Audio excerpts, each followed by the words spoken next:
In the north of this land stands the House of Agnipur, warriors built from red sandstone and ancient pride, their banners the color of fire. In the south stands the House of Suvarna, scholars and diplomats, their palace ivory and gold, their gardens full of jasmine. For 3 generations, these 2 houses have been at war. Not the war of armies and open battles, but the slow, grinding war of a border that will not move and a hatred that will not die. This is the story of what happens when the children of those 2 houses meet without permission, without a plan, and without knowing that the other one has been writing the same poem for 2 years. This is Fire and Gold. Episode 1, The Fire Remembers.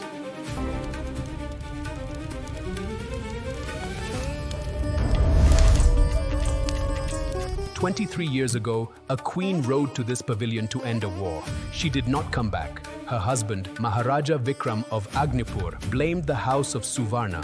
The border closed. The war did not end. It simply stopped moving. Tonight, at the River Thar festival, the children of both houses will be in the same place for the first time. Neither of them knows the other will be there.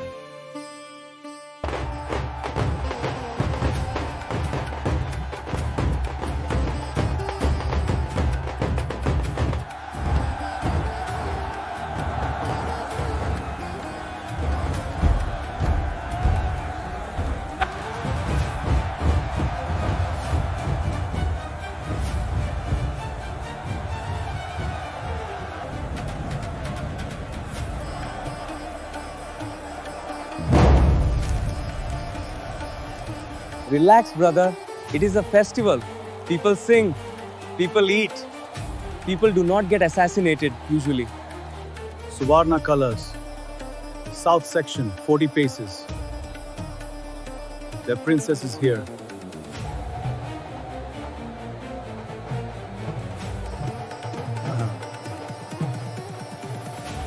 The circle is open. Who will honor us with their words this night? And so the desert flower blooms, bathed in the light of the setting sun. Thank you.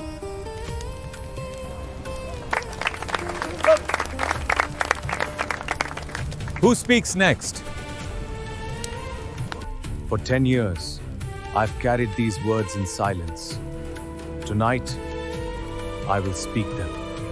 He had written poetry his whole life and never spoken it aloud in front of anyone except Karan. He did not know, rising to his feet at the River Thar circle, that she was 20 feet away. He did not know she had been writing the same poem for 2 years. They told me fire consumes, that it takes and leaves nothing.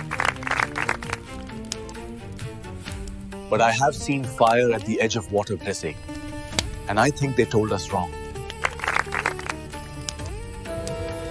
I thought these words were mine alone, etched in secret on my heart. The jasmine whispers secrets to the wind, secrets only the heart can truly hear. Gold does not burn. It only reveals itself more fully in the heat. What if they told us wrong about what fire and gold do when they meet? That verse, the one about fire and gold, I wrote that 3 months ago in my journal. Every word of it. That was Crown Prince Arjun of Agnipur. House of Fire.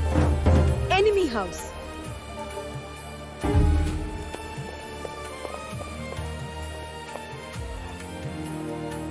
I know who he is.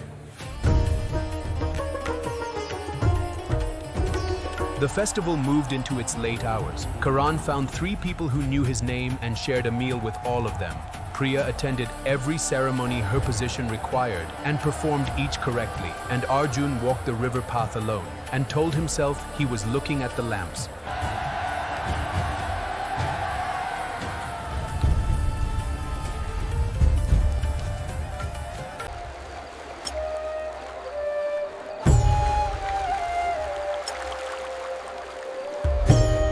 It was in her face. She knew it. She had heard it before.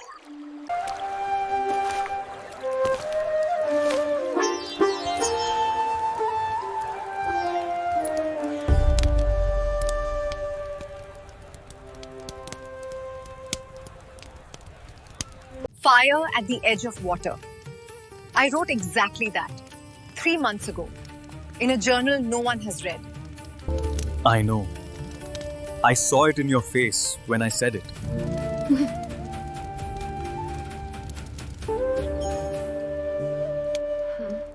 How long have you been writing? Since I was 12. My father's war manuals had wide margins. And you? Since I was 9. My tutors thought I was taking notes. We were not supposed to say the same thing. We were not supposed to say the same thing. We did anyway.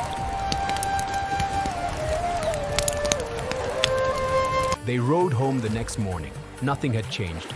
The border was still closed. The war was still unresolved. Lord Rathor's name was already in the correspondence on Rani Mira's desk. And Arjun, in his chamber that night, began a poem he could not finish. Its first line was already written. He did not yet know for whom.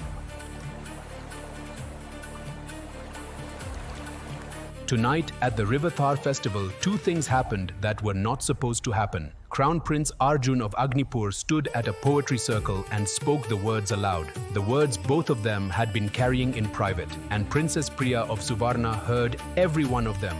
They are from enemy houses. They are not supposed to speak. They are not supposed to know each other's names. But fire and gold have always found each other, no matter who builds the wall between them. Next week on Fire and Gold, Episode 2, Gold Does Not Bend.